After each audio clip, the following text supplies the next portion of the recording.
Thank you guys so much for being here. How's market been? Everybody having a good time? Did you find good furniture? Yeah?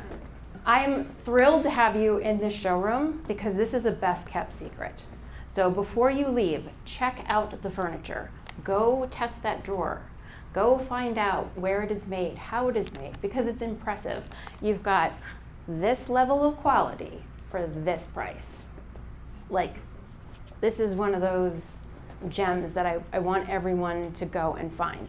And I never have a problem with it, and I've been selling it for years. So, you know, when other brands, we're not gonna say names, ship something a year and then it comes in broken, and then you get the second one and there's still kind of an issue, but you're sort of gonna fix it, that is not gonna happen here.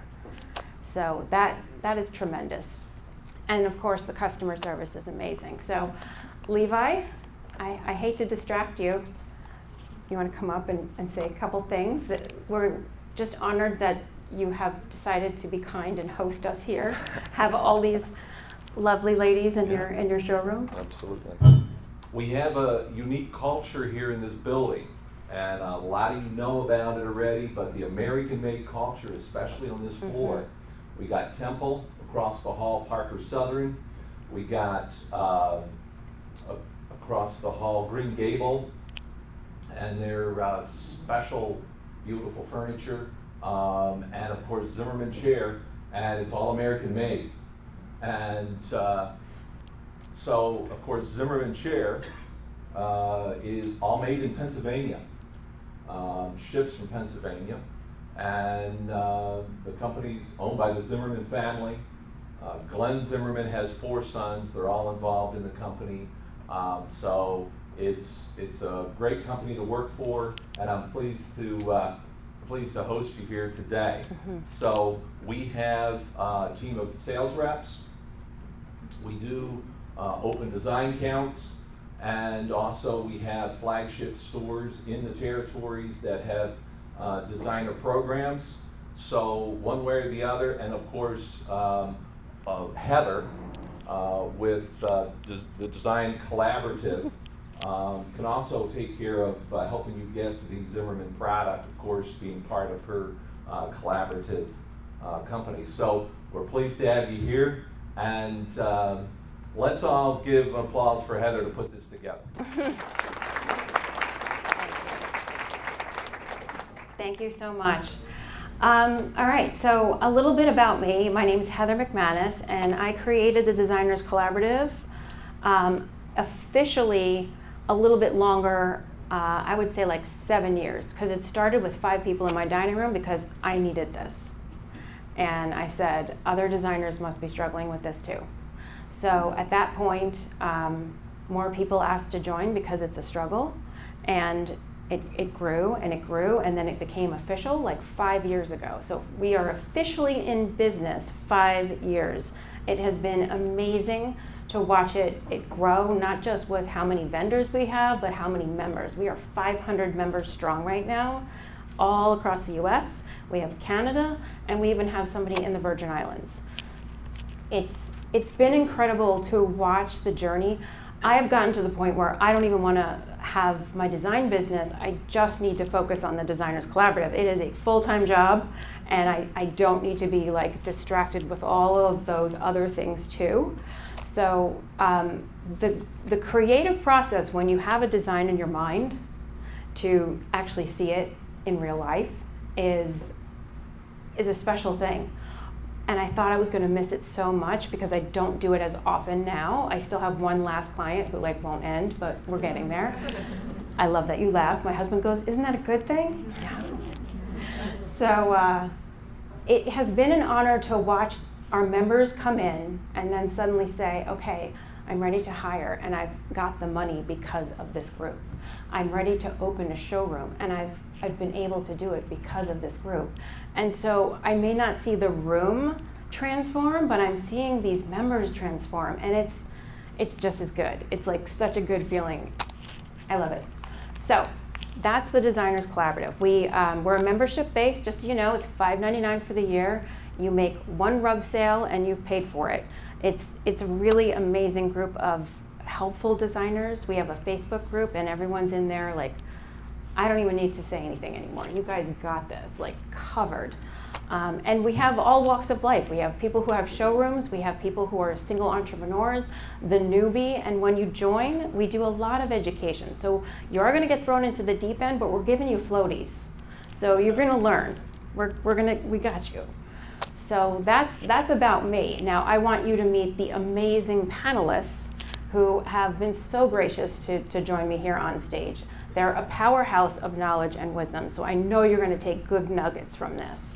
So if everyone would do your own introductions, because you're going to do it better than I can. Sure. Well, I'm so happy to be here with you. My name is Lesley Myrick.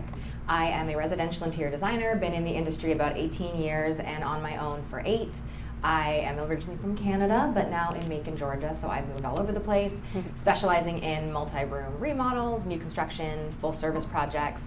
And in addition to that, I'm also a business coach with Nancy Ganzikoffer, which is amazing because I love to be in the trenches with you and also helping other designers learn and grow and gain confidence, especially around pricing. So I am so honored to be here, and I'm excited to see what these two have to share as well, because they're very smart people. Well, I'm Sara Brennan from Sara Lynn Brennan Interiors. I'm based just outside of Charlotte, North Carolina.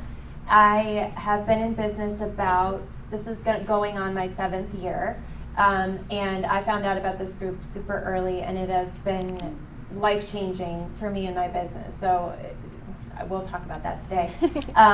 But our firm is residential, full-service luxury design. We are one of those people who's going to be able to open a showroom, so we're opening our 2nd location because of this group and because of the buying power that it brings, and I have pretty big team, I think, for based on what I was expecting I would have. You know, we've got 7 people on our team now, and we have a signature style called Romantic Transitional, and we've kind of just put our name on the map for that. Hello, my name is Gordon Kessler with Gordon & Johnson Design, and we are located in Amelia Island, Florida. I have been in the design business for 30 years, and let's see, corporate design, very, very corporate for 20 of those years. 9 years ago, I met my current husband and business partner. That's a whole nother story, being in business with your spouse. And we started Gordon Johnson Design. And we are a full-service luxury design service. We cater to high-end and really do provide concierge service. So it's basically anything that we'll do for our clients. You'll have to forgive me, I'm old school ADHD. I hit 50 and everything will leave my brain. I will forget Heather's name at some point. So just bear with me for that. But I'm very grateful to be here and so grateful to be with the other panelists. Awesome, let's dive in. All right, first question. What role does picking the right client have in getting a profitable project? Who wants to take this? And by all means, all of you share. I'll jump in first. We're in the process of really defining who is our client, who's our ideal client, which you need to do. You need to know, I'm a real believer in envisioning, and if you dream it, it may come to you, it should come to you. So, I'll boil this down to the worst case scenario. If you don't pick the right client, you'll get sued. That is the worst case scenario. You'll have to fire them, and then they get hurt, and then, So it's critical, and if we have so many, we have, let's say 40. I doubt many of us do 40 a week, but 40 hours a week. If any of that time is spent not maximizing your profitability, then you are losing money. If you have, a PIA client, pain in the ass client, when we write our contracts, we have a sense of what we're getting, and we'll write that into our contract. We will price that letter of agreement based on what we think that might be. So you want to be spending your time as wisely as possible, only engaging in activities that are going to give you maximum profitability, and that can only be done with the best clients. So you really want to find who they are. Well, I think there's 2 different types of ideal clients sometimes. There's a type of person you want to work with and you think is your ideal client, and then you look at the numbers and you crunch everything and you look at your most profitable projects. And sometimes what you like doing and what's profitable is not the same. And so for your business to know what the most ideal type of client or project to work with, you really have to get down to the facts, and you have to have good bookkeeping, and you have to track everything in your projects, and profitability is such a huge component of that. Because if you really enjoyed the job but you didn't make any money, you can't keep doing that kind of job if you want to have, you know, a firm or a team that is basically outside of a hobby. So I think understanding the type of job that you have been most successful at and you enjoy doing and continue doing and can sustain that, that is what I call an ideal client. And so when we were trying to figure out what that was for us and our firm, we basically had to test out the waters, do a lot of different types of projects like we all do. We get started doing things for our friends and family, and it kind of evolves sometimes. And then retro each job and look at the profitability of that, and look at, you know, how did we do? And maybe some of my favorite vendors I don't buy from because I don't have the buying power. So we just take them off the list. And so if I feel okay with that, then I can continue doing jobs like that. If not, I have to make an adjustment in the long run. So I think there's a distinction between what you enjoy doing and who you enjoy working with, and what's most healthy and best for your business, and knowing, kind of doing a combination of the two sometimes to make your business as healthy as it can be. I spent the first few years in business trying to fit every single client into a full service model, and I never talked about money. I never talked about what they could expect to invest. I never talked about what our fees were. It was just, here's my retainer, giddy up, let's go. And then, you know, we'd get to the design presentation and they would lose their shit. Like, it was just, they weren't expecting it to be that much, and that's on me. I was not doing a good job of knowing who my ideal client was, of knowing to talk about money early and often and get comfortable with it, and to prepare people for what the investment and the timelines would be. When I started doing that, the people who were not a good fit filtered themselves out quite quickly, and now I have room for those great clients, those great projects. And when I meet them and I say, you know, we have a $30,000 minimum per room and a 3-room minimum, kitchen start at 100, are we good? Like, thumbs up, let's go. Whereas before I was too scared to say those things. And I wasn't being honest with clients, which meant I was attracting the wrong people, and I know that's on me too, so I think that's something we all learn as we go. But it's very hard to say no at first, but it will, like Gordon said, you're gonna get sued or you're gonna get screwed. Like, it's just not gonna go well if you're not saying yes to the people who actually work with you and your business model, and you can be profitable and lead them to a great result. Absolutely. If I can just add to that real quick. Of course. 2 things. One is that I come from a kind of an abundance, prosperity thinking, and my husband comes from scarcity. So when things are a little low, we have these debates where he's like, we need to take this job. That's really tough. That's really tough. And it's tough for me too. I don't want to say like I'm like, you know, all roses and be like, oh no, we can make this work. Or we can't make this, you know, I don't want to be a downer about it, but I think that's just a great thing to think about. There's also Rachel Cannon, if anybody is familiar with her, she writes a blog, and she did a podcast maybe about 2 years ago, and I think his name is Cody. He's from New York, Long Island, and they did this fantastic podcast that says, don't paint the red flags pink. We tend to whitewash these things that we, right? That up front you're like, but you know, we can make this work. We can make I this love work. that. Yeah. And the podcast's excellent. And it's worth a listen. Yeah, that's great. Because it's step 1, the right client. Yeah. All right, so question 2. Do any of you follow Profit First or something like it that lets you know exactly what you get paid, your paycheck? Yeah, we've used it since the early stages, and if you haven't read the book, write it down right now, listen to it on your travels home. It's one you have to understand, at least the mentality behind it. So typical model is you buy something, you take out the expense, and then whatever's left over is yours. So in Profit First, you buy something, take out what you want, whatever's left over is for the business. And so that way you're paying yourself first. That's why profit first. A lot of times in the traditional equation, profit comes last. It's like at the bottom of the P&L. And so with this model, what you do is you get paid money by a client, and then you take immediately out your cost of that product and you move it to a different account. So I don't know if any of you have done this before. I've done this before. I've looked at my bank account at the year end and I thought, oh, this is awesome. I'm going to take a big old draw. And then January rolls around and I hadn't paid for a lot of the orders that go out, right? So then first quarter is like not feeling good. And nobody likes to take money out and put it back in, right? It's not a good feeling. So when you follow profit first, you get paid by the client, you take out the cost of goods, and when you have good buying power and when you have great margins, that's all pre-established and set up. So you take out the cost of goods sold, then you immediately transfer the amount that you would like to save for your profit in your company. And there are certain percentages they recommend you follow based on your sizes. And then everything else stays in an account called operational expenses.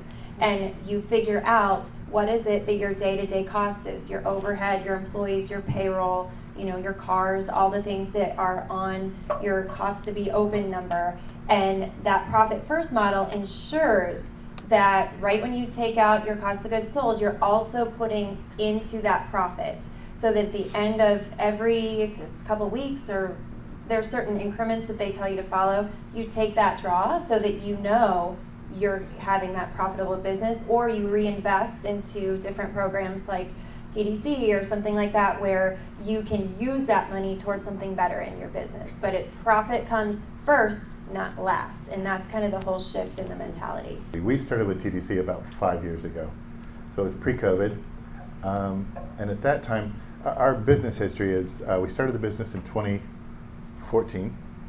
At that time, my husband started design school. So he retired from British Airways. He started design school. So we kind of, just dabbled in the business, just did enough to get by. As he came out of it, we started to look to grow the business and immediately found that if we are not making a full mark on what we're buying, so which means we need to be on stocking dealer, not even a full mark. If we aren't buying at stocking dealer, then we can't be profitable. Cannot be profitable. For those of you that might be working 20% over your price, you know that's tough. You know that's very difficult. So we came across TDC, and there's so many reasons why it's massively important. First of all, your pricing. So, it's $600 membership. If you take $1,000, Visual Comfort's a great example. It's difficult to get stocking dealer with them. And I'm sure some of you have encountered this because it depends on where you're located. And if the big shop down the street has stocking dealer, they won't give it to you. Doesn't matter how much volume you do, they will not give it to you. If you sell one at wholesale, you sell one fixture at stocking dealer for $1,000, you've paid for your TDC membership for the year. So if you look at the total cost of things, if you're looking at the real value, it's a very simple thing.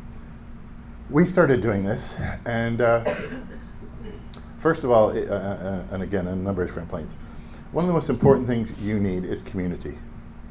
So for those of you who haven't found a Facebook group, a design group, if you don't have a coaching group, get one, okay? It is the most valuable thing you will find for your business. So TDC, yes, we have accounts, but at the same time, we have this vibrant Facebook group. And so you'll find posts in there all the time. I'm having a problem with this client. Does anybody have any recommendations? I'm struggling with what to do with this space. I found this piece, and I have no idea where to source it. Does anybody have a reference for custom in Secaucus? I need a receiver in South Carolina. And so that community is also invaluable. The people are incredibly helpful. What it also did was opened up lines and vendors that we could not achieve.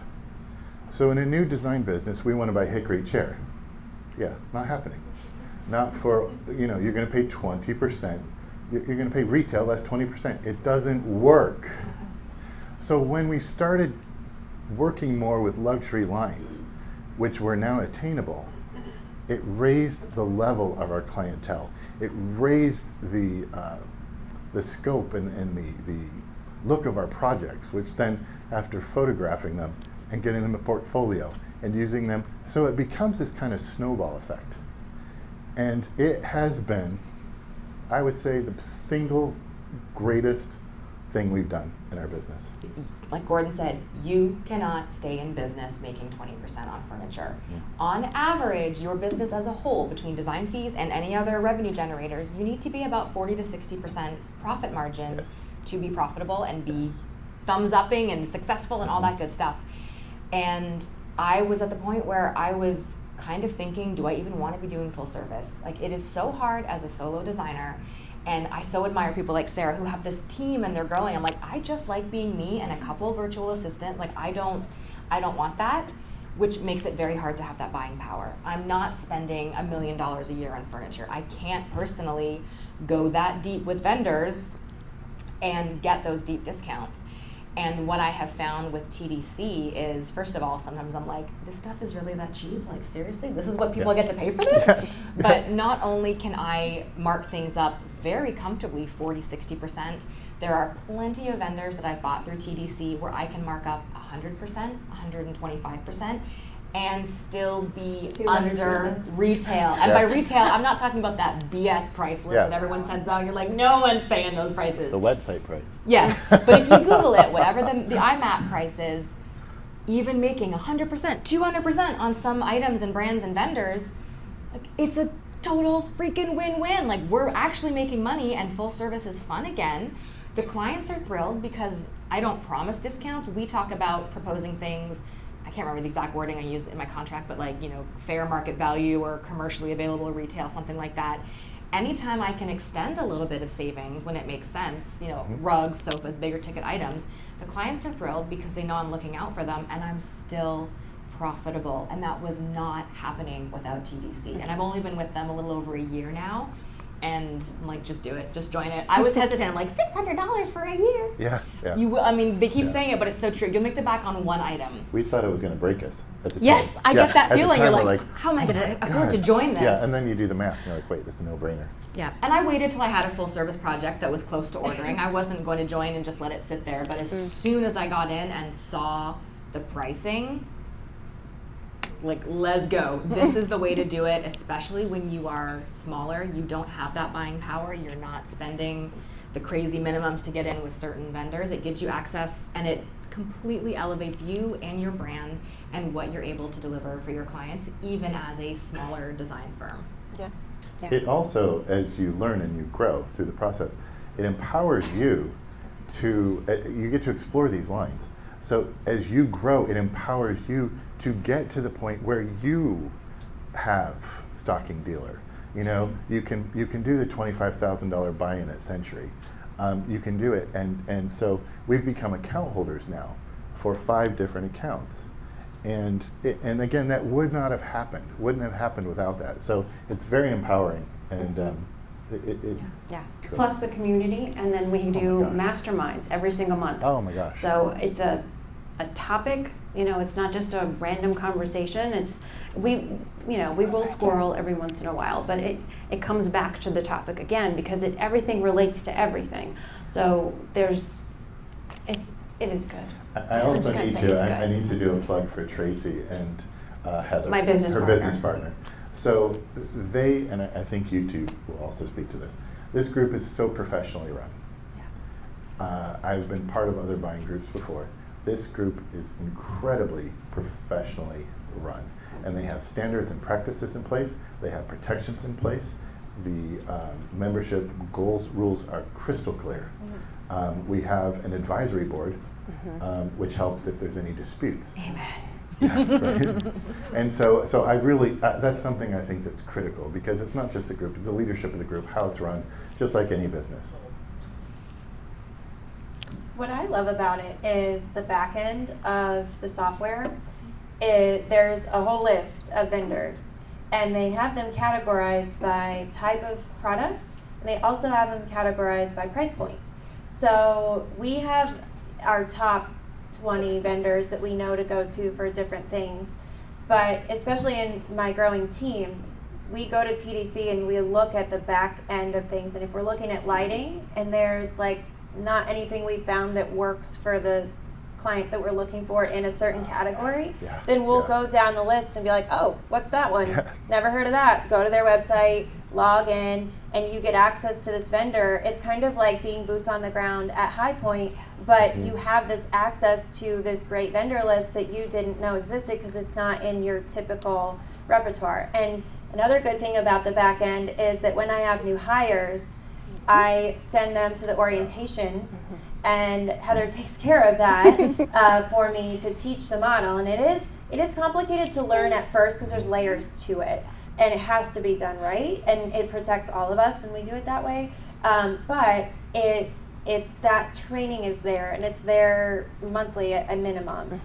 So every one of my new hires goes through that orientation at least once, or the recordings are there if you want to go back and watch them yourself. So there's a lot of back end support too in the whole program as well. Yeah. Throw you in the deep end, but give you floaties. All right. So this next question, oh Lord, we have seen so many panels on this one. So I want each of you to answer because I have a feeling this will vary. All right. Flat fee, hourly, or hybrid? Who Do you- wants to go first? Okay, well, I've tried it all. I can Yes. tell you that from experience, and Yes. I imagine a lot of you have as well. So when I first started out, I was straight hourly, which I think is a good starting point. When you don't have the data to understand how long things take, it makes sense.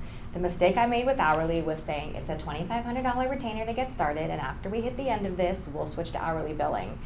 And it didn't matter how many times I said that, we would get to the end of that, and clients were like, oh, I wasn't expecting it to be any more expensive. Can we just stop there? And there was a project that between me and my junior designer, we worked 18 additional hours that we were not able to bill for. Well, I'm just dumb. I should have stood up and said no. But I was young. I didn't know.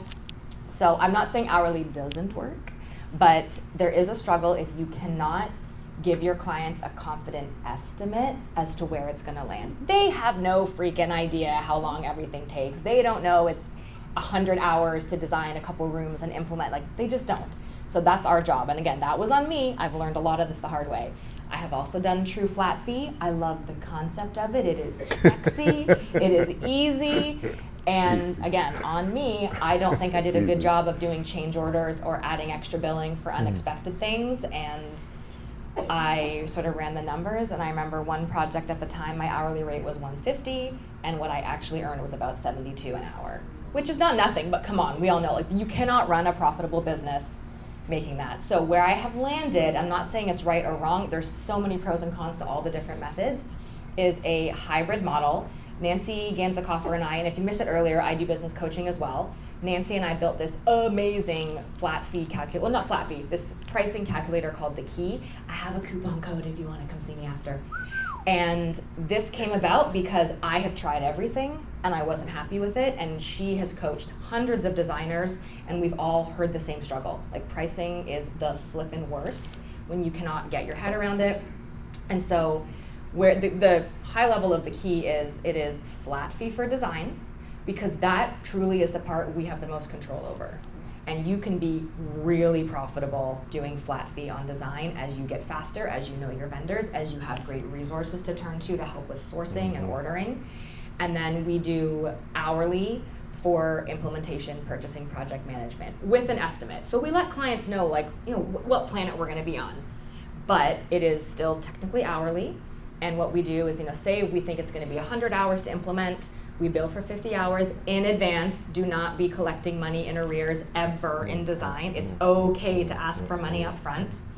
We work backwards from that 50 hours. When we get close to the end, 3 or 4 hours away, we'll bill for the next chunk. And that for me has been like it's changed everything, because I'm not chasing money.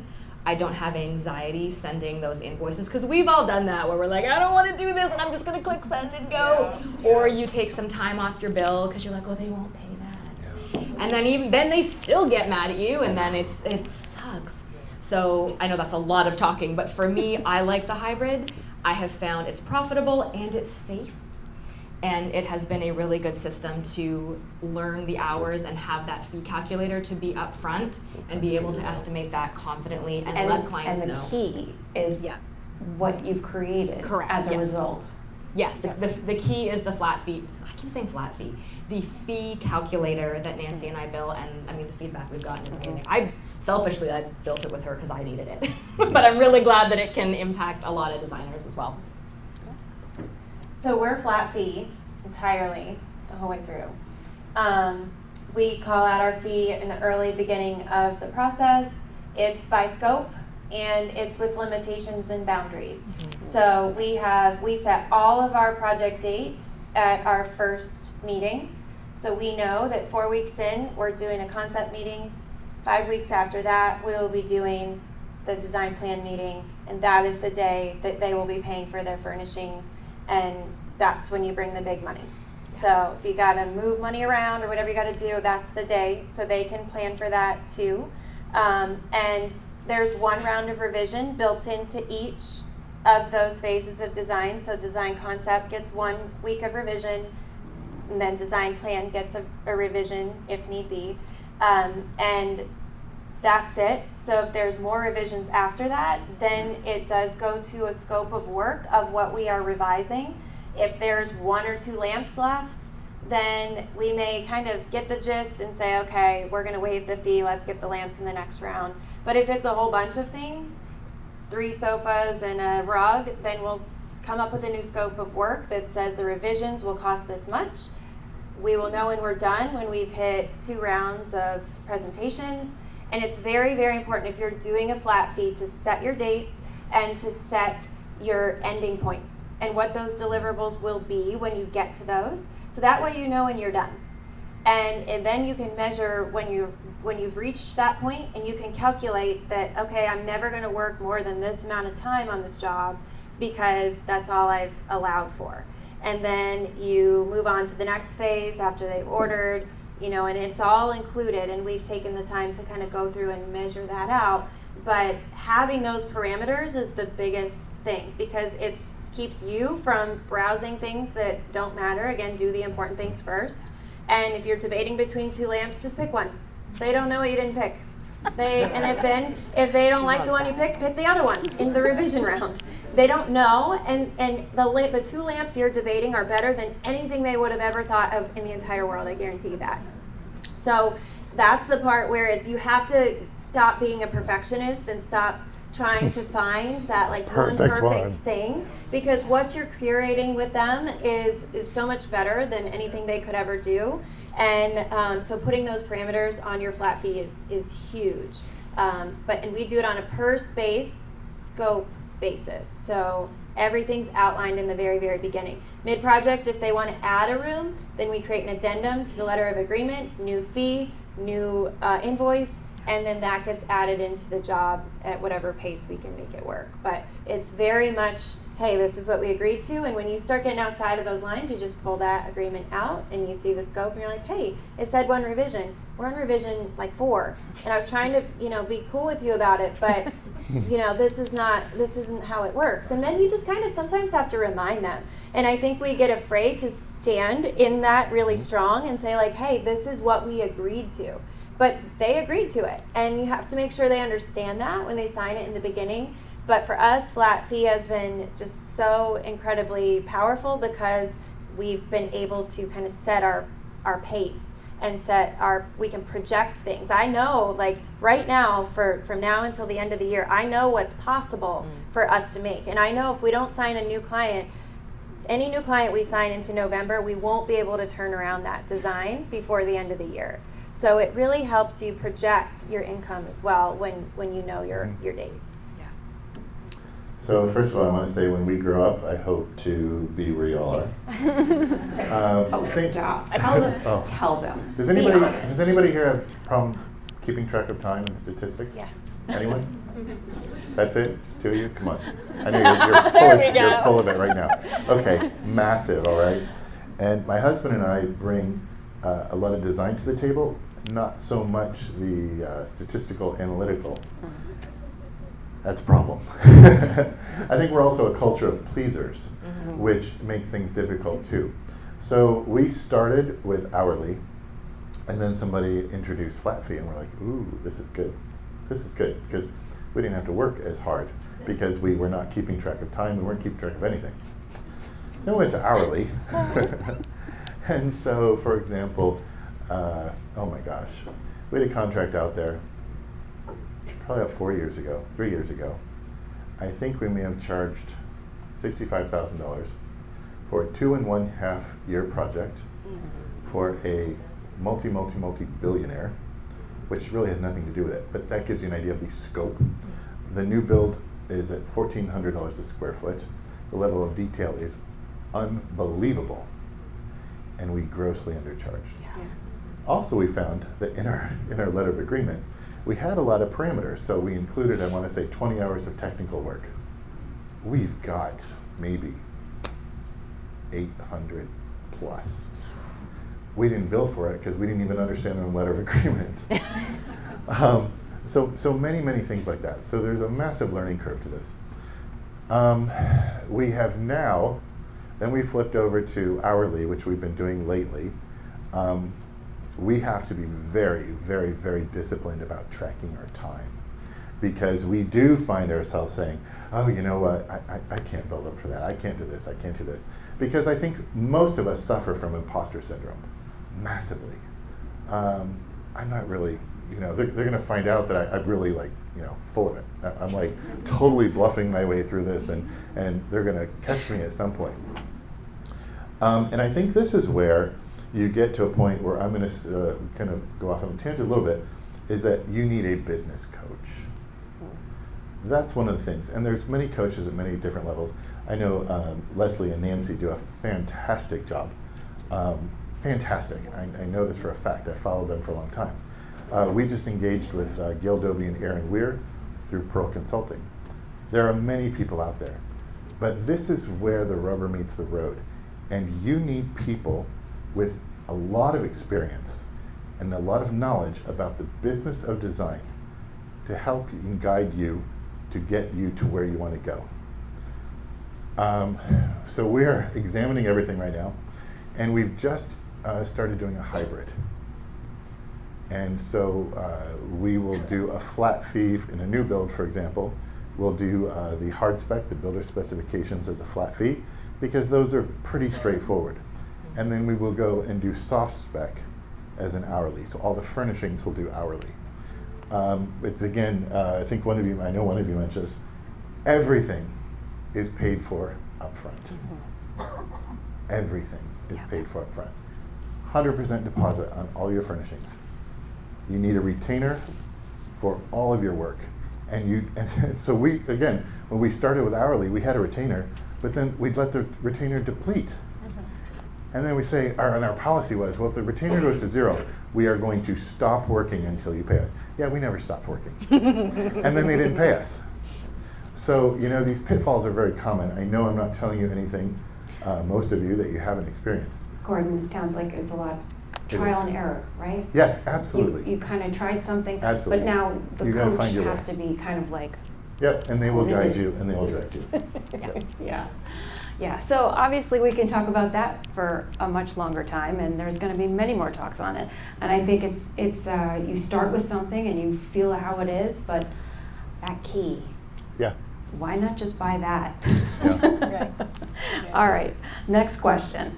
So this is one that is true to my heart. So how do we talk to our clients about the products that we're going to buy for them? What are the words that you guys use? Where do you tell them that? Is it in the initial meeting? Is it then you say it again in your contract? And how do you spell it out to them? Is it I mark up from, or I discount off? How's that go? I'm going to start with a recommendation that if you haven't done any behavioral studies, that you look at them. There's many different ones. Lesley, have you employed some, or either one of you? Such as Say a bit more. I'm not sure where you're going. So, like Myers-Briggs, or Oh, like personality types yes, and tests. Yes. So you want to familiar yourself with these things because you really want to tailor the conversation to the behavioral style of your client. And then that's going to help you choose the words that are healthy for them. So I'm going to mention that and then I'll circle back around, but I'm going to let you guys talk about that. Yeah, we talk about in our initial consult, even on the discovery call, like how we operate, how we work, how we buy, and we're doing that up front because, you know, in the beginning we would ask them, what's your budget? We would ask them, you know, what are you attracted to? Where do you buy from? And that just led to more of the same and inaccurate estimates on their living room cost and things like that. And so now that we have the data and we have the historical projects, we just tell people our typical living room is X, our typical dining room is Y, our typical kitchens are this. And that's, you know, what Lesley was just saying is, this, are we good? And so we're putting that out there. And sometimes there is an education component to that. So I'm not mad at them if they're like it is, you know, try going somewhere else.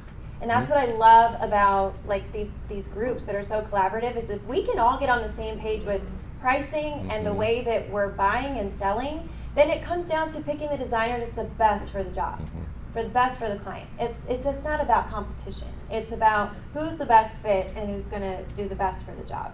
So with what were we talking about? I know, right? Oh, I feel so much better. No. It's telling the client Oh, a the good sorry, piece of phrase. furniture. Who we Yeah. buy from. Yeah, so we used to ask, you know, do you like RH? So we just don't even talk about it. So the only time we bring Pottery Barn, Restoration Hardware, anything like that is if they bring it up. And so I'm just telling them we buy from trusted vendors that we get access to the trade. And I find that that's so abstract to them. They're like, what? What does that mean? What does that mean? It's like there's like this alien planet of furniture that you've never heard about that we all love. And if you're on Pinterest, I feel like that's a good entry, because if you browse through Pinterest, sometimes you see bloggers. They carry a lot of retail pieces because they can tag and be affiliate, and they're making money on that. Designers, you're not going to see them do that. And a lot of the spaces that they're showing me in their Pinterest photos, they're designer pictures. They're more put together than, let's say, like a home lifestyle blogger. And so I'm like, that is a trade piece. That's a trade piece. So I'm helping them dissect what they're attracted to, and that is coming from what I'm talking about. And so that way, when we're done, your home's not going to look like your neighbors and anybody else's, because we're going to access different pieces than they can. So that usually gets them rolling, and then the next question is, well, can I sit in the piece before I buy it? No. We're not going shopping together. No one's going shopping at all for this job. We're sourcing, and this is how that part of the process works. You know, we're not like strolling to the mall and picking up bags of things. And sometimes you have that emergency home goods moment where you're like that. But ideally not. That line is so long. And you just can't get out of it. Oh, that's awesome. You can't get out of it. But having that conversation up front, and then if they're like, well, my husband's just never going to be able to buy a sofa without sitting in it, I guess your husband's not going to like working with us then. Like, I guess we truly, are you speaking the truth? Because if he's got to sit in that sofa or recliner before we buy it, it won't work. Yeah. It's not going to work. I assume you do like we do, that we spend a minimum of 10 days every year trying on upholstery. Yes. And that's part of our professional portfolio, is because we know how do you want to sit, what are you going to do when you're sitting there, and what's your body style. Are you short-waisted, long-waisted? Yes. And therefore, we know that's what you do. And if we need a testimonial to that, we can provide one. 100%. And we start asking them questions like, when you sit on the sofa at night, do you sit on your foot? Do you lay? Do you cuddle? Do you like an arm? Do you like to put your wine on the arm? Like, what are you doing? And then it kind of takes them away from like the whatever sofa at Pottery Barn that they liked, whatever that was called. And we're now looking at, what is the height of that sofa you liked? I can get you something that exact same height. Well, let me tell you the frame of that. When your son or child stands on the corner of that arm and decides to jump off, it's probably made out of MDF or something worse, and it's going to collapse. And so what we're selling you is solid wood frames. When you buy your pieces from retail, do they come in a box and you gotta like assemble it? We're not doing that. It's coming off the truck in one piece because it's solid wood.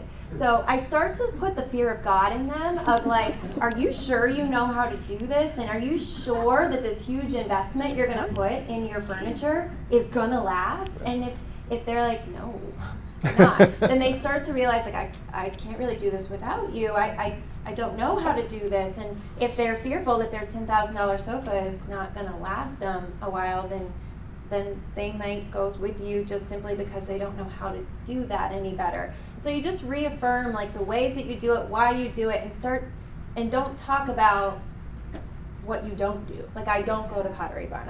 This is all the stuff I do, and here's why, and it's so wonderful, and you need to be on board. And all the things you've seen in our portfolio that you fell in love with when you called, those are all those same pieces too. So, like, I'm not going to screw up for the very first time on your project. Like, love that. you know, you're going to still like everything we've done if you like our portfolio. And just putting out there to them that comfortability that, like, we've got this is how we do things. I know it's different, but I'll get you through it. We'll tell people up front when they talk about Pottery Barn and RH, we'll say, first of all, we don't really approve of those brands. Yeah. And there's many reasons why. The markup is extremely high, and we'll explain markup if they aren't familiar with that. The other thing is we'll think of, like, so in our area we have Hugo's. It's a privately owned luxury furniture business. And we'll say, okay, if you're familiar with Hugo's, we have access to every one of their products at the same wholesale price they are paying. We have access to over 400 vendors where we have the same pricing that these large luxury stores have. And we are going to give you a far better value with that. So that that's another thing we use. Yeah, that's awesome. Perfect. Yeah. Lesley, anything to add? Yeah, I mean, this really circles back to the earlier topic of the right client. There are clients who they need to sit in the chair. They want to do, fine, great. I have what I call Lux Online Design, mood board, shopping links, bada bing, bada boom, have a nice day. Like, and that's a great fit for some people, and there's no fault in that. Some people don't want to offer that service. It's definitely a downsell for me, but it's an option. But the right clients who you have vetted, who you know can afford you, who understand the value of your services, it is in my onboarding process. Like, it's not a surprise all of a sudden I'm buying for them. But it's clear when we're starting the project that, like, we're buying for you, you're not going to get to sit in it. I've had very little pushback about this, but like you guys pointed out, this is why we come to market. We sit, we get to know the vendors, and I will call my furniture reps and say, hey, I've got a couple, I'm doing this right now. She's 5'4", he's 6'3", here are the needs, and they will recommend, here's what I think you should do and why I think you should upgrade the fill. Those vendor relationships also help a ton, because if you don't have all the answers, you know who to turn to get the best possible solution for your client. But yeah, we do make it clear up front that we're doing the purchasing. If you're full service, we handle all the purchasing. You don't get to sit in it. It's going to be amazing. And with the right client, that's an easy check mark. They're like, yep, we get it. Go, take my money, let's do this. Yeah. And Heather, you said something about, do we talk about discounting or cost plus? No. Don't. No. Talk about what your price is. Yes. That's it. Yeah. And know your price is what it is. They don't get the same thing for less. So they don't get to say, hey, I want to buy this for this price. Well, you can't. This costs this price. Yeah. And so that's where you need those margins. And if you talk about discounting, they're not hiring you to save any money. They're hiring you to spend a lot of money.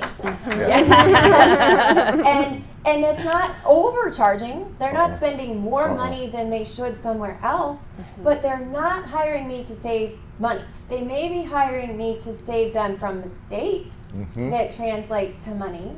They may be hiring me to make their builder more efficient, which will eventually save them money. But when you invest in me and my team, and you invest in the right furniture for your home, that's when you get that outcome. There's that triangle that's like time, money, and value, right? You can't usually get a win in all three. You have to be willing to dive into those categories. So sometimes a cheaper is going to give you less quality, and it's going to get here quickly, but it's going to fall apart. More headaches. So I always tell my clients, cheap furniture is expensive. It's like that crappy vacuum that you buy on Black Friday every day at Target that's like $49, and then you've already replaced it this year because it didn't last. It's that. It's the fact that you're investing in this is a choice. And I always tell people the furniture cost is going to be the same whether it's with me or any other retailer. Like we're pretty competitive. It's the fee. Do you want to hire a designer? And if you do, then you've got to have some level of giving up control. That means sitting your tush in the chair, sitting, hitting the boots on the ground. That's what you're handing over when you hire that to us. You got to let us do it. But if you want super tight control, then maybe a retail model is better for you, where you can go in, tell people what you want, they'll sell it to you, and then you leave. So it's a matter of them having ownership in their decision of what they want. And that way, by the time you enter the room, they're like, I'm so glad I chose this. It's not like you convinced them. I always say, volunteers, not hostages. We want people running in because they want to be there with us, not because they feel like they have no other option or they were forced to do it. I love that so much. Volunteers, not hostages. You're going to make a t-shirt. We Yes. talk about, if I can tag on that, we talk about when we meet clients, we talk about, you know what, and we vet them, and we actually had a client that say to us once, I feel like you're interviewing us. And then we said, we are. We are. And we need to make sure the right match. I tell this to new employees too. If we're not the right match, that means that there's a better opportunity for you with someone else. And there's a better opportunity for us with another client. I'm going to throw this out there. Does anybody want to take a stab at the number one thing we sell? Number one. It's a big question, I know. I'm going to take it. It's intellectual property. That is the most important thing we sell. It's not a rug, it's not a lamp. We also sell a luxury product. Nobody's going to die if they don't have interior design service. And one thing we really learned last year was we were doing 40 plus 22, so 40% markup plus 22% freight. Okay, then we're like, wait a second. Why are we discounting our products for rich people? Okay, so if you separate the two, they're buying our intellectual property, that's our service, and they're buying products from us. Well, if they're buying products, who's discounting them? You go on Perigold, they're not discounting. They might have a faux discount in there, but they're not. So we now use 100 to 150% markup on everything. How awesome is this panel? Amazing. Did we get a lot out of that? Awesome. Thank you guys so much. So I want to invite anyone who is not a member to find out more.